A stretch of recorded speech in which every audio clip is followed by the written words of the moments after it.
कहीं ना कहीं योगी सरकार उस गुरदास दुबे जैसे अपराधी से या तो मिली हुई है या नाकारा है, दो ही बात हो सकती है,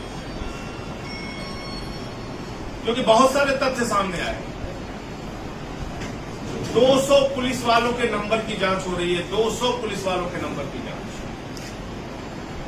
कानपुर के आईजी महोदय कहते हैं 70 से 80 अपराधी उसके साथ शामिल थे। देवेंद्र मिश्रा जी का जो पत्र सामने आया वो बहुत चौंकाने वाला है। मैं गया था उनके परिवार से मिला, उनकी बहादुर बेटी से भी मिला, जिसका कोई भाई नहीं है। उसने अपने पिता को खुद से मुखार लिया और उस बेटी वैष्णवी मिश्रा ने वो पत्र दिखाया कि 14 मार्च को उनके पिता ने पत्र लिखा था एसएसपी कानपुर को, जो आनंद देव तिवारी जी उस वक्त थे, और उसमें लिखा था कि 150 मामले इस कुख्यात अपराधी के खिलाफ दर्ज है और इसका विनय तिवारी थाना अध्यक्ष के साथ सांठगांठ रहता है और उस पूरे क्षेत्र में ये अपराध को बढ़ावा दे रहा है। हमारे साथ भी कोई गंभीर घटना घटित हो सकती है। और ऐसे कई पत्र उन्होंने पुलिस अधिकारियों को दिए।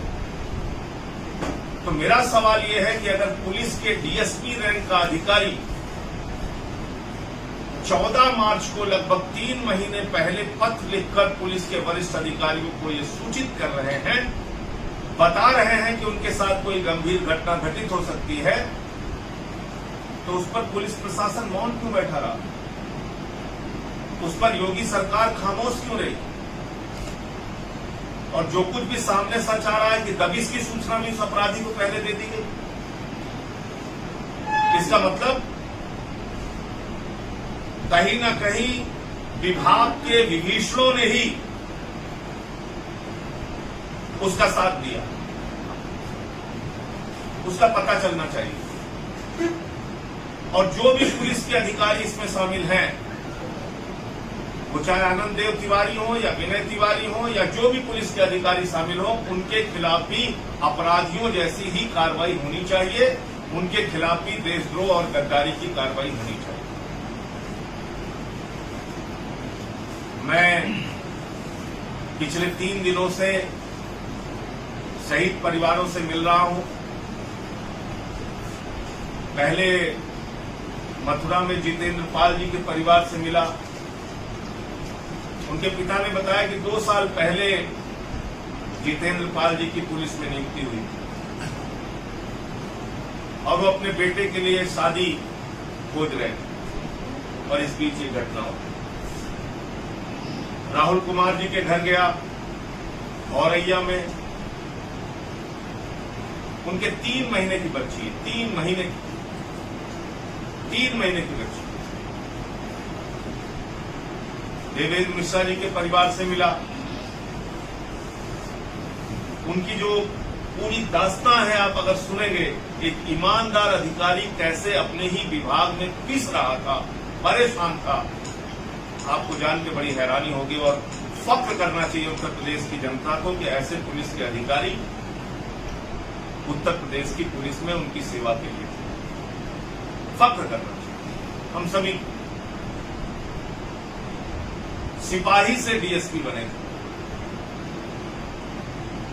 एक लंबा सफर उन्होंने तय किया और इस तरह से उनकी दुखद हत्या कर दी गई। महेश यादव जी के परिवार से मिला। उनका भी एक 5 साल का बेटा है। कल अनूप सिंह जी जो सब इंस्पेक्टर हैं, उनके परिवार से मिला। उनकी एक 10 साल की बेटी है, 5 साल का बेटा है। कल नेबूलाल जी जो शहीद हुए सब इंस्पेक्टर, यहां उनके परिवार से मिला। तो इन लोगों से मिलकर आप इतने दुखी हो जाएंगे, आपको लगेगा कि इनके परिवारों के लिए किसी के पास कोई जवाब नहीं है। सम्मान राशि घोषित की गई, अच्छी बात है। नौकरियां भी दी जा रही हैं, वो भी अच्छी बात है। लेकिन जिस परिवार से मिला, उनकी एक ही डिमांड थी, इन कुख्यात दुर्दांत अपराधियों को जिसने उनके बेटों को उनसे छीना है, उनके खिलाफ कार्रवाई कब होगी, उन दुर्दांत अपराधियों के खिलाफ कार्रवाई कब होगी। सबकी एक स्वर में यही मांग है। तो मैं मांग करता हूं आप लोगों के माध्यम से उत्तर प्रदेश के मुख्यमंत्री योगी जी से कि एक गहरी साजिश का मामला है, एक संगठित अपराध चलाने का मामला है, एक समानांतर सरकार पुलिस की मिलीभगत और नेताओं की मिलीभगत से चलाने का मामला है। तो इसकी गहनता से जांच होनी चाहिए और इसके लिए हाई कोर्ट के सिटिंग जज से इसकी जांच कराई जाए। पहली बात तो ये। दूसरी बात, पुलिस को भी आधुनिक हथियारों से लैस करने की आवश्यकता है, आधुनिक तकनीकों से लैस करने की आवश्यकता है। ना उनके पास बुलेट प्रूफ जैकेट थे, ना उनके पास आधुनिक हथियार थे। वो अपराधी AK-47 से हमला कर रहा था। इन लोगों के पास जो हथियार थे वो पर्याप्त नहीं थे उनसे लड़ने के लिए, पुलिस बल पर्याप्त नहीं थे। तो बहुत सारे सवाल हैं, बहुत सारी गुत्थी है जिसको सुलझाना पड़ेगा और जानना पड़ेगा कि क्यों आखिर ये पूरी घटना हुई। तो इसलिए हाई कोर्ट के सिटिंग जज से इसकी जांच कराई जाए और दूध का दूध पानी का पानी होना चाहिए। अपराधी, नेता और पुलिस का जो गठजोड़ है उसको उजागर करके उस पर कार्रवाई करके ही अपराध को उत्तर प्रदेश में रोका जा सकता है। और ऐसा एक क्षेत्र नहीं, उत्तर प्रदेश में कई क्षेत्र हैं जहां पर अपराधी अपनी पैरेलल गवर्नमेंट चलाते हैं और जो बातें निकलकर सामने आ रही वो तो बहुत हैरान करने वाली है। मीडिया में अब तक हम लोगों ने पढ़ा कि 60 से अधिक मामले उसके खिलाफ दर्ज हुए, लेकिन देवेंद्र मिश्रा जी का पत्र बताता है कि 150 मामले उसके खिलाफ दर्ज हुए। 150 मामले एक अपराधी के खिलाफ दर्ज अगर हैं तो वो 2.5 साल से खुलेआम कैसे घूम रहा था? योगी जी तो कह रहे थे कि सारे अपराधी उत्तर प्रदेश छोड़ के चले गए, तो ये कैसे बचा हुआ है? यहां पे मिड डे मील की आप खबर लिखिए, आपको उठा के जेल में डाल देंगे। सैंड माफियाओं के खिलाफ शुभम बड़ी त्रिपाठी जी ने खबर लिखी तो उनकी हत्या कर दी गई उन्नाव में। कुलदीप सेंगर के संरक्षण में पूरी सरकार खड़ी हो जाती है, चिन्मयानंद के संरक्षण में पूरी सरकार खड़ी हो जाती है। IAS सूर्य प्रताप सिंह कुछ लिखते हैं तो उनके खिलाफ कार्रवाई हो जाती है, मुकदमा हो जाता है। तो उत्तर प्रदेश में आवाज उठाना अपराध हो गया है, न्याय की मांग करना अपराध हो गया है, कलम चलाना अपराध हो गया है, सच लिखना और बोलना अपराध हो गया है। और मुझे लगता है कि ये वक्त है जब प्रदेश की जनता को हमारे सत्ता में बैठे हुए बेपरवाह लोग जो इस संगठित अपराध को कहीं न कहीं अपने गठजोड़ के कारण बढ़ावा दे रहे हैं, उनसे सवाल करना होगा और उनसे कार्रवाई भी करवानी होगी और इनको रोकना भी पड़ेगा। दूसरा मामला कोरोना का है, वही आपसे बातें करके खत्म करूंगा। कोरोना की जांच पर्याप्त मात्रा में उत्तर प्रदेश में नहीं हो रही है, जिसके कारण खतरे पर पर्दा डालने की कार्रवाई योगी जी कर रहे हैं। अब अगर आप कुल जांच देखिए तो उत्तर प्रदेश में जो रिकॉर्ड जांच की अब तक उन्होंने लिखकर दिया है तो 19,387 जांच एक दिन में किया है। अभी कल परसों में देख रहा था कि एक दिन में उन्होंने 25,000 जांच कर ली। चलिए 25,000 ही मान लेते। उत्तर प्रदेश 24 करोड़ की आबादी में 25,000 जांच कर रहा है और दिल्ली 2.5 करोड़ की आबादी में 23,000 जांच कर रहा है। हम अब तक 6,20,000 जांच कर चुके हैं, 6,40,000 जांच कर चुके हैं और योगी जी की सरकार 8,55,000 जांच की है। यानी 2.5 करोड़ की आबादी में कोरोना की जांच दिल्ली में हो रही है 6,40,000 और उत्तर प्रदेश में हो रही है 24 करोड़ की आबादी में 8,50,000।